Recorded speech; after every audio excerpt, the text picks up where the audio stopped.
Welcome to our next episode on our CEO Chat series. My name is David Bautz. I'm a senior biotechnology analyst here at Zacks Small Cap Research.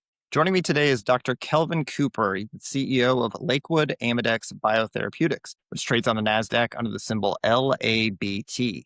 Lakewood-Amedex is developing the Bisphosphocin class of antimicrobials to address unmet needs in the treatment of acute and chronic infectious diseases. We recently initiated coverage of Lakewood-Amedex with a $12 valuation. Hey, Kelvin, thanks for joining me today. Thank you. Thanks, David. Thanks for the opportunity to talk to you. All right, so let's dive right in. You've previously described this bisphosphocin class of molecules as potentially representing a new antimicrobial class. So from your perspective, why don't you tell us a little bit about the key characteristics that truly differentiate this platform from, say, conventional antibiotics or topical anti-infectives that are already on the market? Yeah, sure. First of all, it is a novel mechanism. So it's not the classic antimetabolite or the blocking metabolism of microbial. What we look for is an agent that actually destroys the membranes around bacteria. So these compounds disrupt the membrane disrupts, and now the cell contents of the bacteria or the fungi, where we do have some activity as well, spills out and the bacteria or the microbes die. That happens very rapidly. So that's the second piece of this. It's a rapid bacterial killing.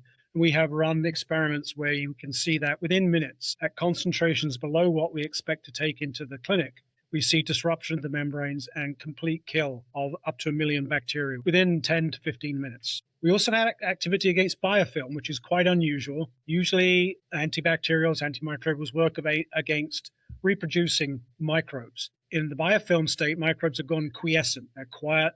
They're waiting for an opportunity to regrow. Our agents work against those biofilm bacteria as well. And because of those sort of combination of mechanism of action and speed, we believe there's a much lower potential for resistance development. And we've done experiments to try to induce resistance in both MRSA and E. coli and have been unsuccessful with our agent, whereas in comparison, we tried ciprofloxacin and there's a 2,000-fold reduction in activity. Interestingly, the bacteria that are now resistant to ciprofloxacin are still susceptible to our class of agents. Final piece that's unusual is its local delivery. So we deliver our drugs directly to the site of the infection. It limits a little where we can administer, but there's probably about 50% at least of infectious diseases start with a local infection. So we can go after skin infections, lung infections, bladder infections as an example of some of the areas we can go after. The company's indicated that infected diabetic foot ulcers is going to be your first indication that you're going to go after. And of course, there's so many different indications that you could go for. So what was it about that you wanted to make your lead indication? Well, we're interested in skin and soft tissue infections, but as you probably know, when you go to a regulatory agency and get approval for a drug, you have to pick a specific indication. So we picked diabetic foot ulcer, and there's several reasons for that. It's a growing epidemic disease, diabetes, that is.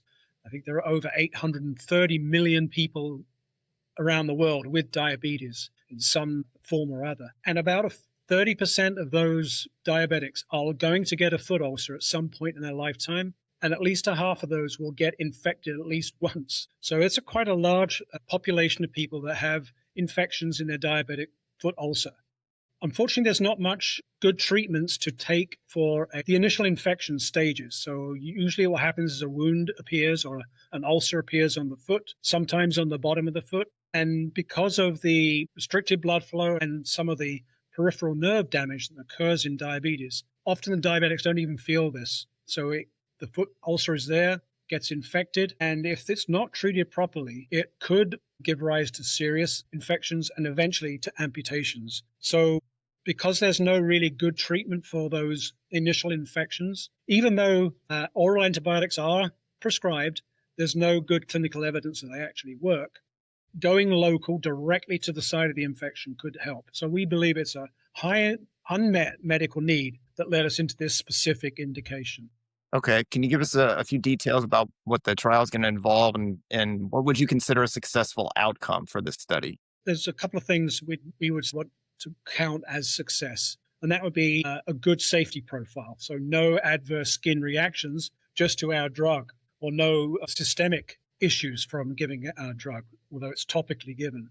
For efficacy, we want to see a clear reduction in pathogen counts. So we are taking biopsies of the foot ulcer at beginning, middle, and end of the study, where we will count the pathogens. And we look to see at least a 2-log reduction in the pathogen count as a success. We'd also like to see a dose response curve, if at all possible.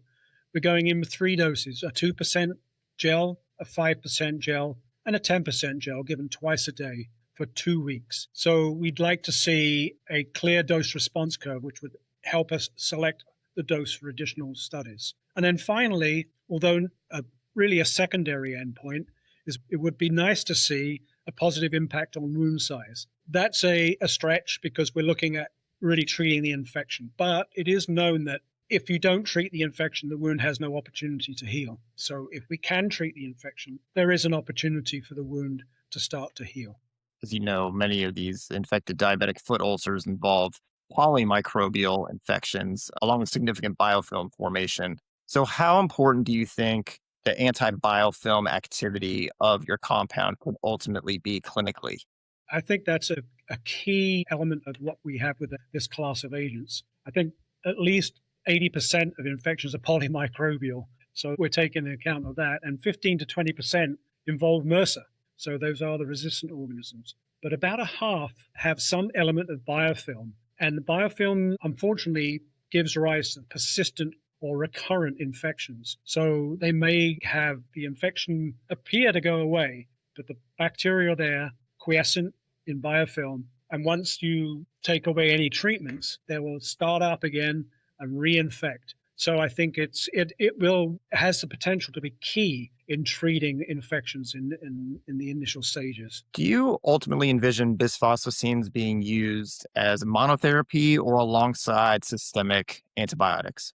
It's theoretically possible that they could be used alongside existing antibiotics. We haven't done the studies that are needed to allow us to do those clinical studies, but theoretically, there is a possibility of using them side by side or together to prevent the infection going to deep infections to bone, deep tissue infections, and eventually onto amputation. The potential's there, but we need to do those experiments that will then allow us to prove it in the clinic.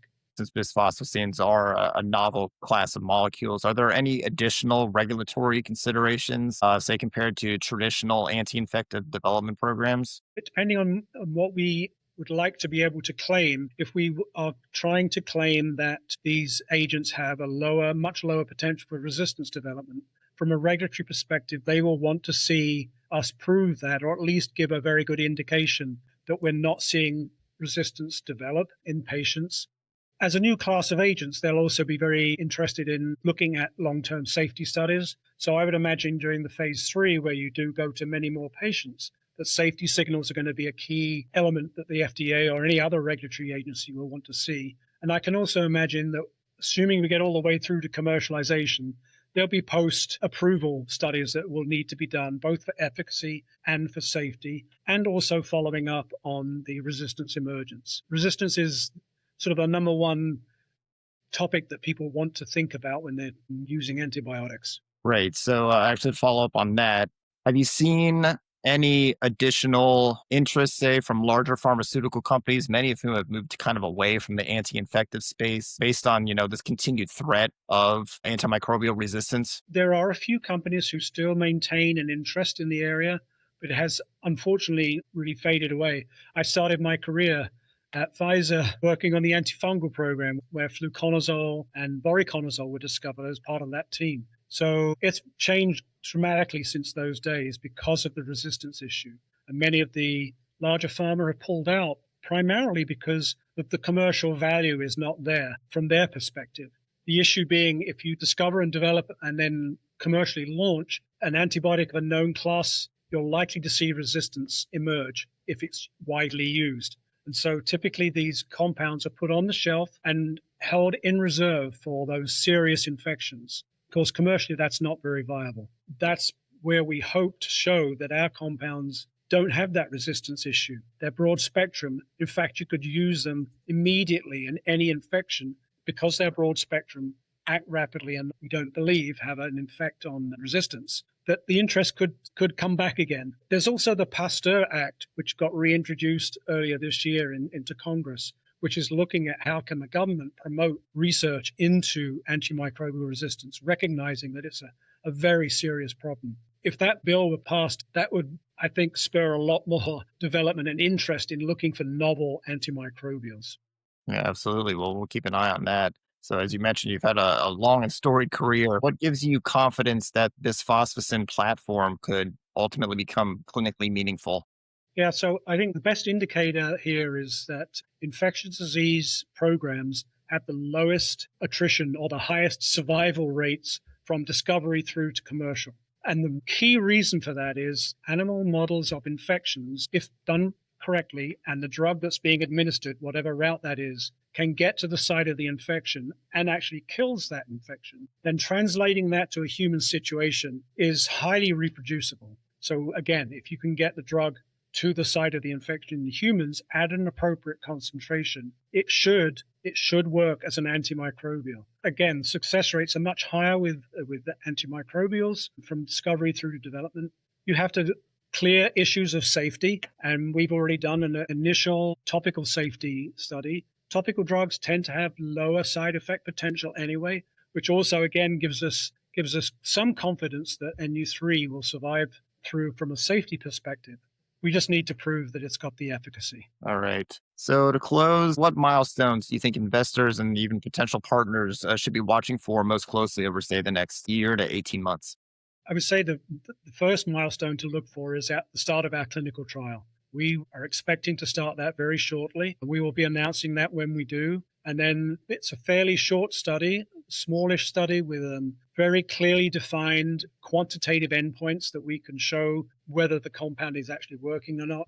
We expect to see that proof of concept top line results to come out end of the year, beginning of the next year sometime. Those are the very near term milestones. Longer term, assuming success of those, we'll be looking to develop and put into clinical trials a phase 2B trial of the same drug, now looking at a once a day versus twice a day with an appropriate dose that's helped selection from this phase 2A versus placebo, which is clearly what regulatory agencies want to see, that your drug is better than placebo, got to be at least equivalent to other antibacterials. So those are the key milestones. That's phase 2B study would start sometime towards the end of next year. All right. Sounds good. Well, Kelvin, thank you for joining me today. We appreciate this overview. Thanks very much, David.